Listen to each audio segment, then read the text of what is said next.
obviously you take yourself and your life and your habits and everything with you. By the way, that's something I suffered of as a kid so much, beyond culture, to understand beyond culture. Hi guys, welcome back to my channel. I'm Kea and I moved from Munich to LA, and I'm taking you on the journey discovering LA, exploring cultural differences and talking about life.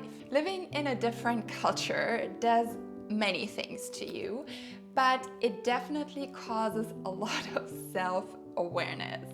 Why is that? Because there are many things I do different, or I'm used to doing differently than they are done here. And when you're in your own little circle, or in your own culture, you don't notice that because everybody is doing the same thing, and then you get out of it, but obviously you take yourself and your life and your habits and everything with you, and all of a sudden you start noticing that you do things slightly different than other people. So let me tell you about a story. A few months back, I really wanted to go to this event. Patrick had the car, so I rode my bike. It was a 45-minute bike ride. And that is definitely something in Germany is very normal. People take their bikes to work, they just take their bikes to do things, and not only for sports. And I feel like in LA people take their bikes and they love biking, but it's not like getting from A to B, it is more a sports. So I rode my bike 45 minutes. It was a beautiful bike ride by the ocean, and then the actual event location was on a very steep hill, and there was a shuttle going up from the bottom of the hill to where the actual location was. So I locked my bike and I thought, why take the shuttle? I walk. So I walked up the hill. I found myself after that long bike tour walking up the hill, and walking up, I all of a sudden felt so incredibly German in that moment, and I so had to start laughing about myself. In a very loving way though, I mean, not in a bad way. All in all, I actually felt kind of cute in it. So here we already are in the middle of some things I just can't stop doing that would probably be considered pretty German. So let's start out with number one, is being on time. So as funny this may sound, and hi to all of my friends and all the people that have known me for a very long time, I used to be a person who was never on time. I was always late. These days, it has really become one of my values to be on time, because I find it very respectful towards other people not to waste their time. And honestly, I expect to be treated with the same respect of the value of my time. I don't want to wait around for people, and I don't want to let other people wait around for me. So this is why being on time is a very high value for me. Now, being in LA has probably drawn a lot more attention to this, because in LA, I don't want to say no one is on time, but being on time in general means being 30 minutes late. And I think also, as Patrick says, I'm sorry if you didn't mean this to be in public, but I like his explanation for it, because there is always so much traffic in LA, and traffic always gives you an excuse. And so people, no matter if there was traffic or if there was no traffic, they're late. And the excuse for that was the traffic. I had it happen a lot of times that I would get somewhere on time and I was greeted with the words, "Oh, you're early." No, I'm right on time. You invited me for 6 o'clock, so I'm there at 6 o'clock. Or if it's an event where German and Americans are invited, then I have heard the sentence very often, "Oh, it was clear that the Germans are on time."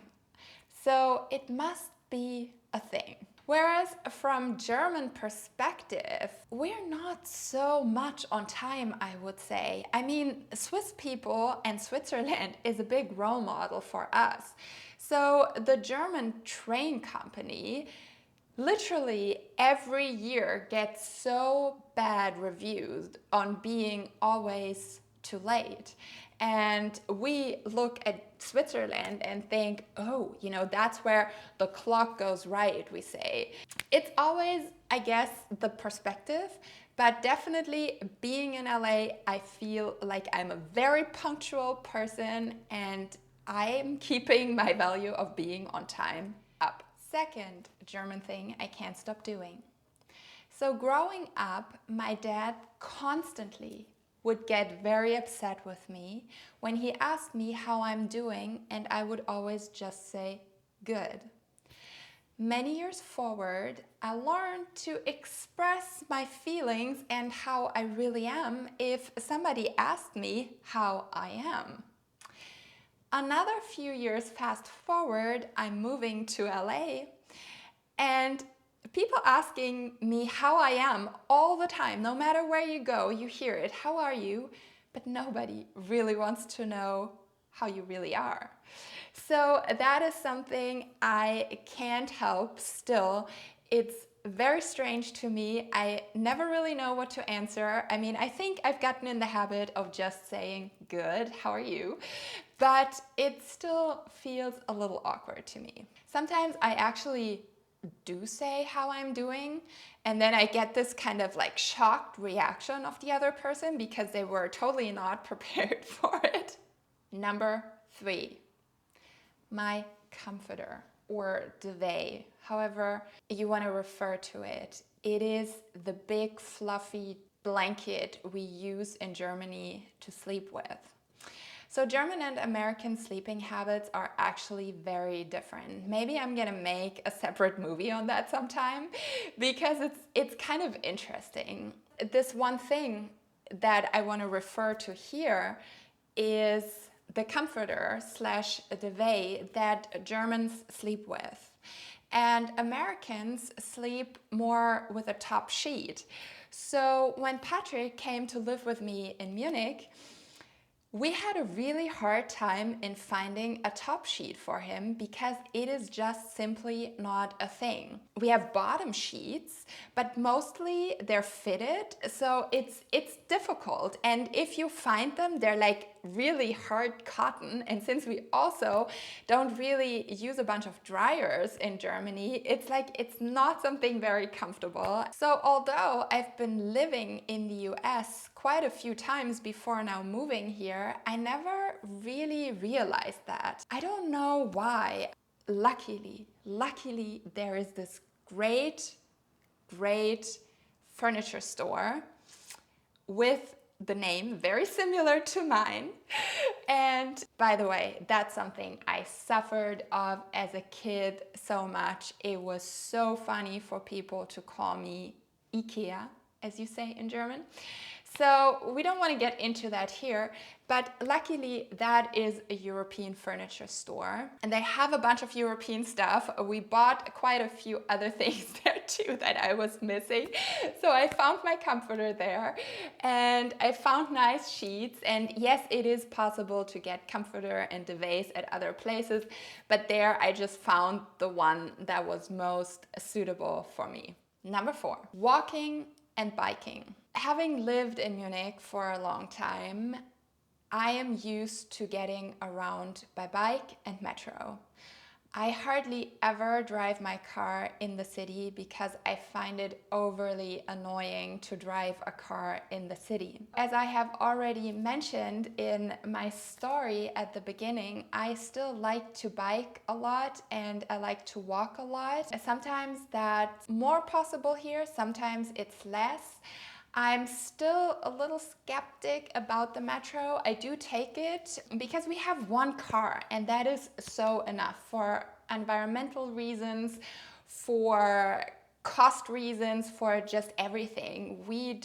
I hope we don't get in the position where we ever need 2 cars because it is sometimes, yeah, sometimes maybe it's not the most convenient, but in, I would say, 98% of the cases it's doable. And if there's really that one case where it's not, you can always rent a car for, you know, whatever you needed. Anyway, I love walking and biking and taking public transportation, and actually, as Patrick was living in Munich, he got obsessed with it too. So don't get me wrong, I really appreciate having a car, and a car makes some things so much easier. But I think really for the environment, but then also for your own health and your own, you know, movement every day, it makes such a difference to not always just rely on the car.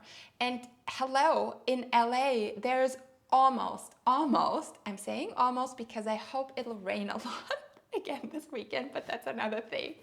I can probably tell you like 100 German things I can't stop doing, and 100 German ways I can't stop thinking like. So we will definitely have more parts of this. But for now, I'm just saying LA, if not in LA, where else would you bike? Because the weather is usually great. Number 5, recycling. In LA, there is a recycling system. There is a list that is, let's say, not easy to comprehend for anyone, obviously. Which trash goes what in. But there is a recycling system, and I appreciate that a lot. I like to, for me, coming from Germany, it's very, very important to recycle. Like putting my organics in the trash with everything else, it hurts my body. When we're at Patrick's mom's, where there is no organic, and I have to dump the organic into the actual trash can, I'm like, I get a shiver. Like I have a physical reaction to that. I do appreciate that there's organic here, that there is the blue recycling bin, which is a little difficult to understand which kind of plastic is allowed in there and which not. And then there is the trash. And paper and glass also goes in the plastic recycling bin, which I don't really understand either, but you know, that's the best we can do it. But seriously, especially the organics, that is something I'm just very diligent about, and I just can't understand people who don't care. And there are a lot of these people, not only here, you know, I mean, all over the world, there's not good recycling. And I know that there's a whole trash industry, and not everything is happening very diligently, and you see documentaries where you separate your trash diligently at home and then they just dump it all together when they pick it up. So yes, I know there is a lot around it, but I still think that it does have an impact on this planet if we separate our trash, if we're very aware of how much trash we're producing, which I also see as a big problem here. But, you know, it starts with us. If we have the opportunity, we can decide, you know, what we buy, where we buy, and how much trash in the end we produce. So it's, yeah, those are the small things in life we can actually make a difference. So these were my first. As I said, there are so many more, and this kind of format will probably have a few more episodes. So give me a thumb up if you liked it.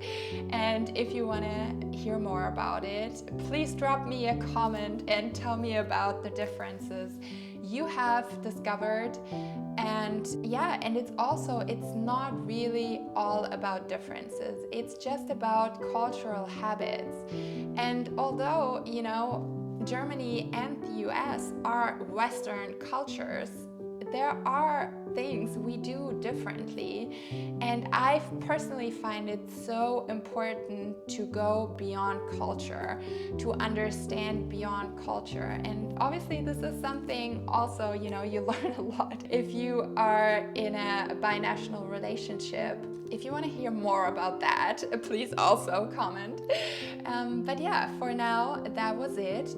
If you're interested in hearing more about my discovering LA, discovering cultural differences, and just hearing about life and what it means to be alive, then please don't forget to subscribe, and I'm looking forward to seeing you next time.